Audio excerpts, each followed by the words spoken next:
नमस्कार मित्रों, आप सभी का स्वागत है आपके अपने प्रिय चैनल हिंदी पौराणिक कथाएं में। जय माता दी दोस्तों, आप सभी को चैत्र नवरात्रि की हार्दिक शुभकामनाएं। चैत्र नवरात्रि इस बार साल 2025 में 9 दिन की नहीं बल्कि 8 दिन की होने वाली है और मान्यता है कि इस अवधि में अगर सच्चे भाव से मां भगवती की उपासना की जाए तो न केवल जीवन में सुख समृद्धि बल्कि घर परिवार और करियर में भी बहुत अच्छे परिणामों की प्राप्ति होती है। नवरात्रि के पहले दिन कलश स्थापना की परंपरा सदियों से चली आ रही है। कहते हैं कि जहां शुभ मुहूर्त में घट स्थापना यानी कि कलश स्थापना की जाती है तो वहां पर सदा ही मां दुर्गा का आशीर्वाद बना रहता है। उस घर में या परिवार के सदस्यों पर संकट के बादल कभी नहीं मंडराते। इसीलिए भक्त अपनी श्रद्धा और सामर्थ्य के अनुसार नवरात्रि के दिनों में मां भगवती के 9 अलग अलग रूपों की पूजा अर्चना करके उपवास भी रखते हैं। तो चलिए आपको बताते हैं इस बार चैत्र नवरात्रि कब से प्रारंभ होगी, कब समाप्त होगी, अष्टमी और नवमी तिथि कब रहेगी और कलश स्थापना का शुभ मुहूर्त करें ही का। इस बार तिथियों के गड़बड़ के कारण आपके मन में प्रश्न भी जरूर होगा कि नवरात्रि में किस दिन किस देवी मां की पूजा की जाएगी और अष्टमी और नवमी तिथि के इस पर एक ही दिन पर रही है या फिर अलग अलग दिन में अपने बूथ के अनुसार ही पूजा की जाएगी।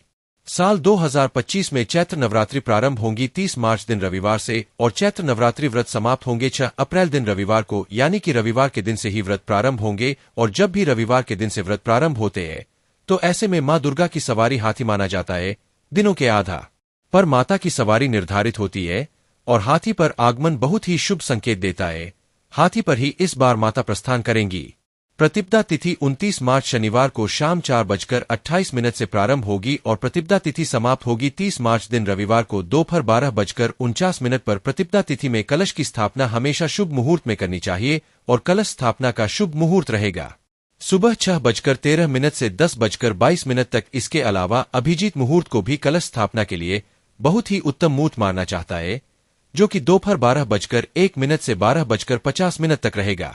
और इस्पात अष्टमी तिथि यानी दुर्गा अष्टमी का व्रत रहेगा 5 अप्रैल दिन शनिवार को और रामनवमी यानी दुकानों में 6 अप्रैल दिन रविवार को मनाई जाएगी। कलश विसर्जन, दुर्गा विसर्जन और नवरात्रि व्रत का पारण किया जाएगा 7 अप्रैल दिन सोमवार को। दशमी तिथि 6 अप्रैल दिन रविवार को शाम 7:24 से प्रारंभ होकर अगले दिन यानी 7 अप्रैल सोमवार को रात 8 बजे तक समाप्त होगी। वैसे तो दशमी तिथि में ही कलश भी इंजन और नवरात्रि व्रत का पारण करना चाहिए, लेकिन बहुत से भक्त अष्टमी तिथि के दिन जिनके घर में कन्या पूजन होता हो वह कन्या पूजन करने के बाद अन्न ग्रहण कर लेते हैं। तो कुछ लोग नवमी तिथि के दिन कन्या पूजन करके अन्न ग्रहण कर लेते हैं और से नवमी तिथि को ही शाम के समय सूर्यास्त से पहले पहले कलश विसर्जन भी कर लेते हैं।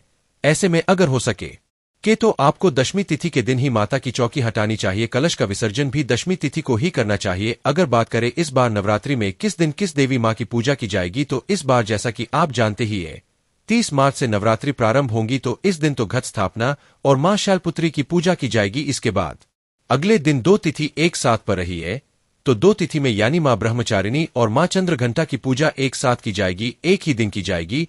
और इसके ठीक अगले दिन से क्रमशः मां कूष्मांडा, स्कंद माता, कात्यायनी, कालरात्रि, महागौरी और सिद्धिदात्री की पूजा की जाएगी। अगर आप नवरात्रि के व्रत रखते हैं तो इस बात का विशेष ध्यान देना है कि नवरात्रि में केवल और केवल दूसरे दिन 2 देवियों की पूजा एक साथ की जाएगी। बाकी आपको लगातार जिस क्रम से पूजा करनी होती है उसी क्रम से करनी होगी। अष्टमी तिथि 4 अप्रैल शुक्रवार की रात 8:13 से प्रारंभ होगी और जिस की समाप्ति अगले दिन यानी 5 अप्रैल शनिवार को शाम 7:26 पर होगी। इसके बाद से ही नवमी तिथि प्रारंभ होगी। तो ऐसे में आप ध्यान जरूर रखिएगा कि मां महागौरी की पूजा यानी अष्टमी तिथि की पूजा आपको 5 अप्रैल दिन शनिवार को करनी है। नवमी तिथि 5 अप्रैल शनिवार को शाम 7:27 से प्रारंभ होगी और अगले दिन यानी 6 अप्रैल रविवार को शाम 7:23 पर समाप्त होगी। तो ऐसे में उदया तिथि के अनुसार जो नवमी तिथि प्राप्त होगी वो होगी 6 अप्रैल दिन रविवार को और इसी दिन मां सिद्धिदात्री की पूजा की जाएगी और नौमी का वृद्धि इसी दिन रखा जाएगा। अगर ये जानकारी आप सभी को अच्छा लगा हो तो एक लाइक जरूर करें और वीडियो को अपने दोस्तों रिश्तेदारों के पास शेयर जरूर करें ताकि वो भी लाभ ले सके। धन्यवाद मित्रों।